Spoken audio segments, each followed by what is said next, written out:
حضرت عمر رضی اللہ تعالی عنہ کے دور خلافت میں مدینہ میں ایک شخص رہا کرتا تھا جو گانے گاتا تھا۔ لوگ اس کی آواز کو بہت پسند کرتے تھے۔ جب وہ بوڑھا ہو گیا اور اس کی عمر 80 سال سے تجاوز کر گئی تو اس کی آواز نے اس کا ساتھ چھوڑ دیا۔ اب لوگ اس کے گانوں کو نہیں سنتے تھے۔ گھر میں فقر و فاقے نے ڈیرے ڈال لیے۔ گھر کا سارا سامان ایک ایک کر کے فروخت ہو گیا۔ اب کھانے کو کچھ نہیں بچا۔ گھر والے پریشان تھے، خود بھی پریشان تھا۔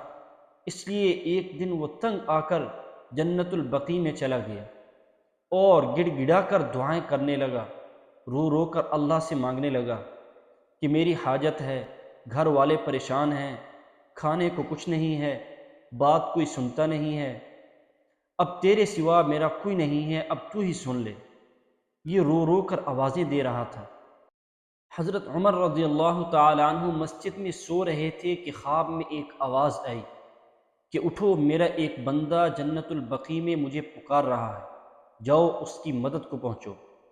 حضرت عمر رضی اللہ تعالی عنہ نے جیسے یہ آواز سنی تو فوراً اٹھے اور ننگے سر ننگے پاؤں بھاگتے ہوئے جنت البقیع میں پہنچے تو دیکھا کہ جھاڑیوں کے پیچھے ایک شخص رو رو کر دعائیں مانگ رہا ہے۔ تو جب اس شخص نے دیکھا کہ حضرت عمر آ رہے ہیں تو اس نے سمجھا کہ شاید کوڑا لے کر مارنے کے لیے آ رہے ہیں، تو وہ ڈر کے مارے بھاگنے لگا۔ تو حضرت عمر رضی اللہ تعالی عنہ نے آواز دی کہ میں تمہیں مارنے کے لیے نہیں، تیری مدد کے لیے آیا ہوں۔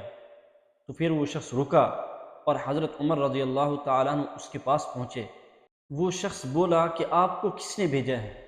تو حضرت عمر رضی اللہ تعالی عنہ نے فرمایا کہ جس سے تم لو لگائے بیٹھے ہو، مجھے اسی نے تمہاری مدد کے لیے بھیجا ہے۔